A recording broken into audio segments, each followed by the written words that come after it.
Қайырлы күн, өнерсүйер қауым.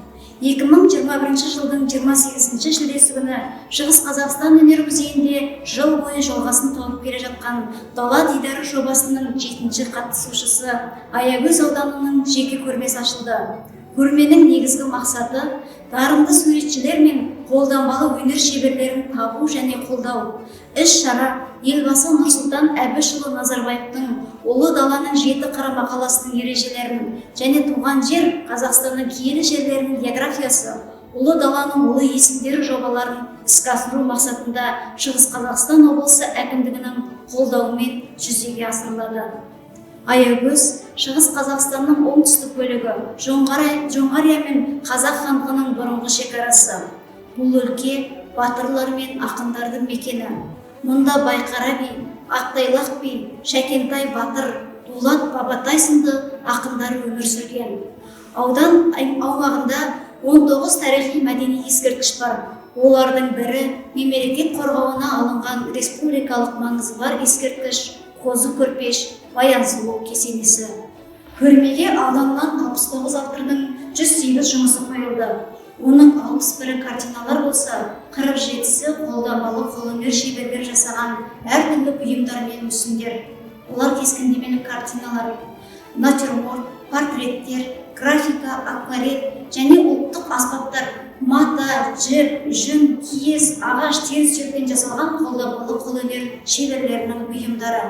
Аягөз ауданының көрмесіне қойылған экспонаттарды жауапты мамандардың айтуына қарағанда, ауылдар мен ауданның алыс түкпірінен зор жинағатпен жинаған екен. Көрмеде Қазақстан суретшілер одағының мүшелері мен кәсіпқой суретшілер, әуесқой мамандар мен қатар көркем сурет мектептерінің оқушыларының да бірқатар жұмыстары қойылды. Көрменің басын біз үлкен форматта жазылған Қоңыртай Мұхамедиевтің туындыларынан бастағымыз келеді. Қоңыртай Мұхамедиев Қазақстан суретшілер одағының мүшесі, Қазақстан суретшілер ассоциациясының мүшесі, Қазақстанның еңбек сіңірген қайраткері, суретшілер одағы алтын медалінің иегері, Аягөз ауданы Баршатас ауылының тумасы. Қоңыртай Мұхамедиевтің жайлауы, Баршатас табиғаты, Аягөз өзені, Ақшайбек тауы, ауылым, жылқылар пейзаждарында Аягөз өңірінің қайталанбас табиғатын бейнелеген. Ал оның тарихқа толы өлкем картинасына жақындасаңыз, аңызға толы Аягөзге аян басқандай күй кешесіз. Аягөз ауданының Тарлауыл ауылының тумасы, Алматы қаласындағы бейнелеу өнері колледжін бітірген ұстаз Жұматай Аманжол Сәрсекұлының Тайлақ би және қыз ұзату сюжеті картиналары көшпелі елдің көреген билері мен тұрмыс салтынан хабар береді. Ал жақпа бояуларды ерекше шеберлікпен қолданған автор өлке көрінісі, көгілдір картиналарында өзі туған ауылының Қозы көрпеш Баян сұлу аңызымен сабақтастығын зор мақтанышпен суреттейді. Қатпарлы қалың бояулармен жасалған бұл туындылар тарих қатпарына енген Қозы көрпеш Баян сұлу оқиғасынан сыр шертеді. Жалпы 20-ға жуық нұсқасы бар бұл оқиғаны алғаш зерттеген атақты тарихшы этнограф ғалым Шоқан Уәлиханов еді. Берік Ысқақовтың акварель техникасында жазған Аягөз өзені, жаңбырдан кейін, жаңбырлы күн, көктем желі, қар суы, таңғы көктем және қансонарда бүркітші шығаданға, алма ағашы, бие мен құлын туындылары 1984 жылы туған жас суретшінің шеберлігінен кәсіпқой суретшінің үлгісін көреміз. Аудандық өнер мектебінің 4-ші курс студенті Ғимаран Арманның натюрморты мен Шалқар Рахметбаевтың бұл салынған ваза натюрморты бұл жанрдың талаптарына сай келеді. Көркем сурет мектебінің оқушылары Асыл Жәнібекованың абстракциясы, Алмагүл Мүрсейтованың мәңгілік елі, Жангелді Қабылахатованың Тәңберес, Рахымжан Ибакашевтың саятшылық, Есімжанұлы Жанболаттың көз туған өлке туындыларына қарап, бұл өңірде сурет өнерінің мектебі қалыптасқанын аңғартады.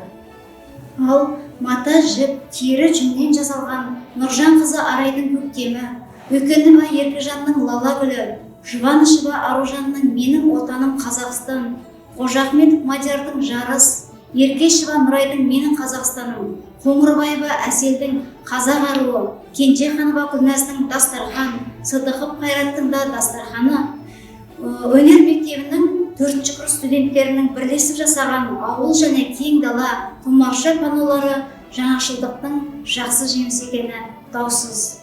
Қолданбалы қолөнер шеберлері жасаған жұмыстар туралы айтпас бұрын Омаров Әбдікәрім Именұлы туралы аз тоқталып өткенді жөн көрдік. Біздің музей қорындағы жер жаңғырығы аспаптар топтамасында Әбдікәрім Именұлының домбыралары мен мүсіндері сақталған.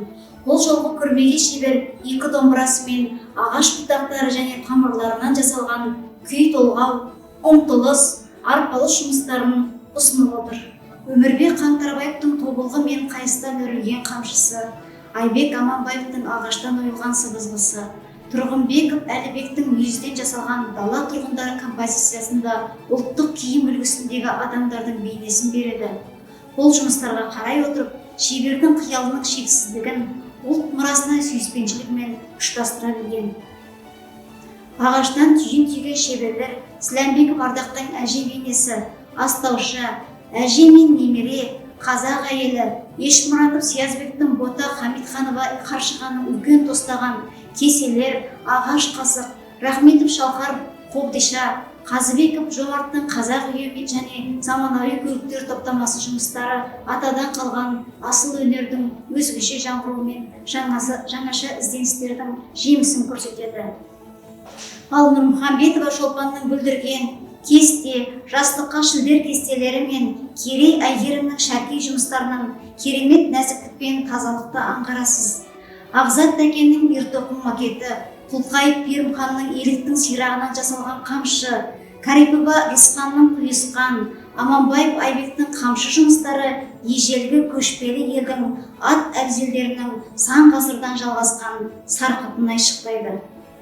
Асанова Гүлшекер мен Айтбаева Бақытжанның құрақ көрпесі, Қарлыға Серікқалидың түскиізі, Құласбаева Жаңылханның қошқар мүйіз құрақ көрпесі, Қызғалдақ көрпешесі, Хамаша Тоқтағалидың кестеленген көрпесі, Алмагүл Мірсейтованың махрайме жұмыстары көшпелі халықтың тұрмыс тіршілігінің қайталанбас келбетін көрсетеді. Түсі көп жұмаштың теріден жасалып, металл әшекей тастарымен безендірілген торсық, қалқан, садақ, қылыш, қанжар және Қайрат Сыдықовтың шоқпар, балта, садақ жебесі ел қорғаған батыр бабаларымызды еске түсіріп, рух пен жігер береді. Аягөз ауданының көрмесінің ашылуында кәсіби суретшілердің шығармашылығын ғана емес, сонымен қатар көркем өнерпаздар шығармашылығы да ұсынылды. Байқаудың қазылар алқасы Дала дидары фестивалінің қорытынды көрмесіне үздік өнер туындыларын таңдады. Байқау жеңімпаздары 2021 жылдың желтоқсан айында республика мерейтойына орай қорытынды көрменің салтанатты ашылуында анықталып марапатталады. Көрме музей залында 28 шілдеден 22 тамызға дейін 1 ай бойы жұмыс істейді. Келіңіздер, көріңіздер.